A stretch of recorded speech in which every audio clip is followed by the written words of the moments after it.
রোজাকে আল্লাহ এত ইজ্জত আর সম্মান দান করছেন, হাদিসের মধ্যে আসছে রমজান মাস আসলে মানুষের মানব জাতির শত্রু ইন্নাশ শাইতানা লিল ইনসানি আদুউম মুবিন, আল্লাহ বলেন শয়তান হলো মানুষের একেবারে প্রকাশ্য শত্রু। এই শয়তানকে আল্লাহ হাত পাও বেঁধে একাকার করে রাখেন। রোজা আসছে তো শয়তান হাত পাও বাঁধা। হাদিসের মধ্যে আছে রমজানের ইজ্জতে আল্লাহ তাআলা জাহান্নামের দরজা সব বন্ধ করে দেন। রমজানের সৌজন্যে আমার আল্লাহ জান্নাতের সব দরজা খুলে দেন।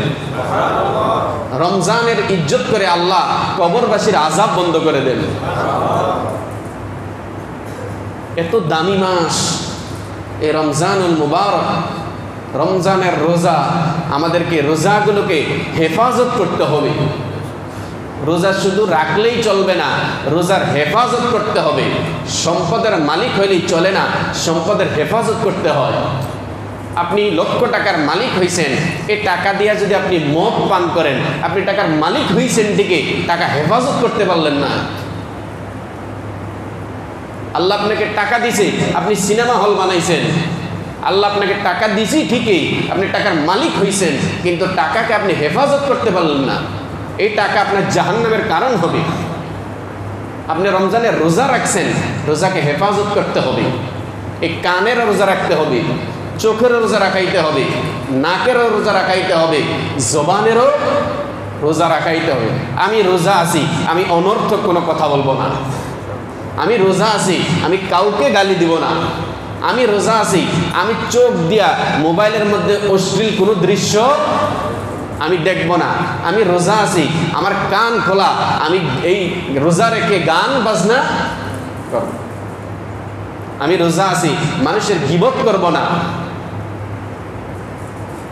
রাসূল সাল্লাল্লাহু আলাইহি সাল্লাম বলেন as-sawmu li as-siyamu junnah ma lam yafruqha, রোজা হলো মানুষের ঢাল স্বরূপ। সৈন্যবাহিনীর ঢাল দ্বারা যেরকম প্রতিপক্ষকে মোকাবেলা করে, আমার নবী বলেন রোজা দ্বারা মানুষ শয়তানকে সেরকম মোকাবেলা করবে। রোজা হলো ঢাল। আসিয়ামু জান্নাতুন মা লাম ইয়াখরুকহা। তবে রাসূল সাল্লাল্লাহু আলাইহি ওয়াসাল্লাম বলেন ঢাল যদি ভাঙ্গা চূড়া হয়, ফাটা হয়, ঢিল মারলেই যদি চূর্ণ বিচূর্ণ হয়ে যায়, সেটা দ্বারা শত্রুকে মোকাবেলা করা যায় না। ঠিক তেমনিভাবে রোজা নামক যে ঢাল, যাকে দ্বারা শয়তানকে মোকাবেলা করা হয়, এই রোজাটা যদি ভাঙ্গাচূড়া হয়, টুটা ফাটা হয়, এই ভাঙ্গাচূড়া ডাল রোজা নামক ঢাল দ্বারা শয়তানকে মোকাবেলা করা যায় না। আমার রোজা যদি পরিপূর্ণ হয়, রোজা রেখে যদি আমি সারাদিন আল্লাহকে জপি, কোরআন পড়ি, নামাজ পড়ি, হালাল ব্যবসা করি, কোনো খারাপ জিনিস দেখি না, গান বাজনা শুনি না, চুগলখড়ি করি না, আমি ফাহেশা কথা বলি না, গালিগালাজ করি না, অপরের দুশ্চর্চা করি না, আমার নবী বলেন তোমার রোজাটা ঢালের মতো কাজ করলো। এই রোজা দ্বারা তুমি শয়তানকে মোকাবেলা করতে পারবা। আর যদি রোজা ভাঙ্গাচূড়া হয়, দুর্বল হয়, তাহলে এই রোজা দিয়া শয়তানকে মোকাবেলা করা যাবে না। রাসূল সাল্লাল্লাহু আলাইহি ওয়াসাল্লাম বলেন এরকম রোজা আল্লাহ বান্দার থেকে চায় না। ও রোজা রাখলেই কি আর না রাখলেই। হাদিসের মধ্যে আসছে রাসূলুল্লাহ বলেন ওর রোজা রাখলেই কি আর না রাখলেই কি। এই রমজান মাস মানুষের গুনাহ ক্ষমা করাইবার জন্য আসছে। আখেরি পয়গম্বর একদিন সাহাবায়ে কেরামকে মসজিদের মধ্যে ডেকে আনলেন মিম্বরের পাশে। আখেরি পয়গম্বর প্রথম মিম্বরের প্রথম তাকের মধ্যে উঠলেন, সিঁড়ির মধ্যে উঠলেন, বললেন আমিন। দ্বিতীয় সিঁড়ির মধ্যে আবার উঠে বললেন আমিন। তৃতীয় সিঁড়ির মধ্যে আবার উঠলেন, বললেন আমিন। সাহাবায়ে কেরাম বললেন ইয়া রাসূলুল্লাহ সাল্লাল্লাহু আলাইহি ওয়াসাল্লাম, এরকম কথা তো আপনার থেকে ইতিপূর্বে কোনোদিন শুনি নাই, শুধু আমিন আমিন বললেন 3 বার। আখেরি পয়গম্বর বলেন ওরে আমার সাহাবায়ে কেরাম, এইমাত্র জিবরাইল আলাইহিস সালাম আমার নিকটে এসেছেন, তিনার আগমন হয়েছে। তিনি এসে আমাকে বললেন, ইয়া রাসূলুল্লাহ সাল্লাল্লাহু আলাইহি ওয়াসাল্লাম, যে ব্যক্তি রমজানের রোজা পাইল কিন্তু আল্লাহর দরবার থেকে গুনাহ ক্ষমা করাইতে পারল না, সে ধ্বংস হোক। আমি জিবরাইল আলাইহিস সালামের সাথে বললাম আমিন। রমজানের রোজা পাইল কিন্তু আল্লাহর কাছে গুনাহ ক্ষমা করাইতে পারল না, রাসূল জিবরাইল আলাইহিস সালাম বলেন, ইয়া রাসূলুল্লাহ, সে ধ্বংস হোক। আমিও তিনার সাথে একাত্মতা ঘোষণা করে বললাম আমিন, হ্যাঁ, লোকটা ধ্বংস হোক। এবার দ্বিতীয় সিঁড়িতে জিবরাইল আলাইহিস সালাম দ্বিতীয় সিঁড়িতে আখেরি পয়গম্বর যখন উঠে বললেন আমিন, আমার নবী বলেন, আমি যখন দ্বিতীয় সিঁড়িতে উঠলাম জিবরাইল আলাইহিস সালাম বললেন, ইয়া রাসূলুল্লাহ সাল্লাল্লাহু আলাইহি ওয়াসাল্লাম, যে ব্যক্তির সামনে আপনার নামের উচ্চারণ করা হলো, আপনার নামের জিকির করা হলো, ওই ব্যক্তি যদি সাথে সাথে দুরূদ শরীফ না পড়ে সে ধ্বংস হোক। আমি বললাম আমিন। হাদিসের মধ্যে আসছে, পৃথিবীতে সবচাইতে কৃপণ হলো ওই ব্যক্তি যে রসুলের নাম শুনেও দুরূদ পড়ে না। এই লোকটা হলো পৃথিবীতে সবচাইতে কৃপণ।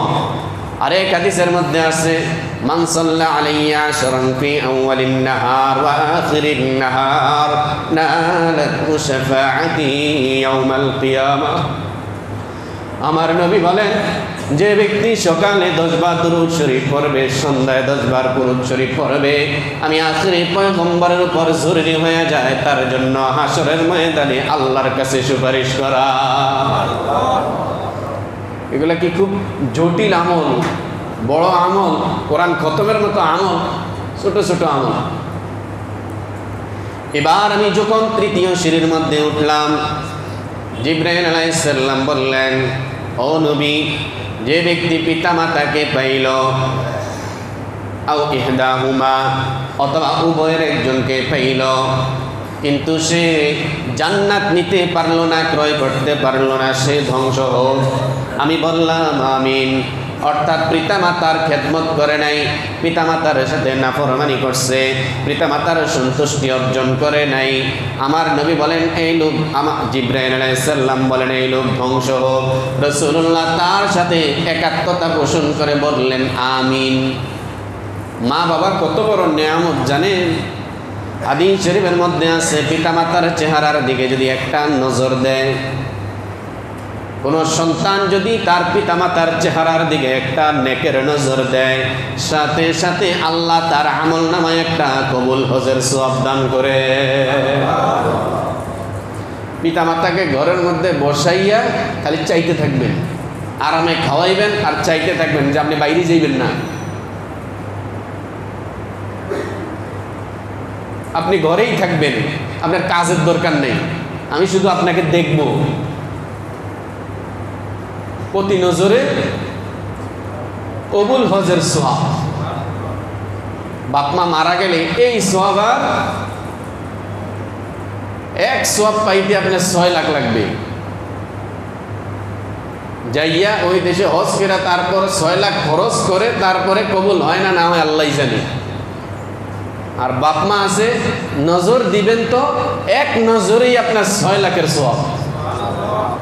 তা আমার আল্লাহ কিভাবে মানুষকে দেন? তো সেই রমজান মাস আমাদের কাছে এসেছে মেহমানের মতো, মেহমানের কদর করা দরকার।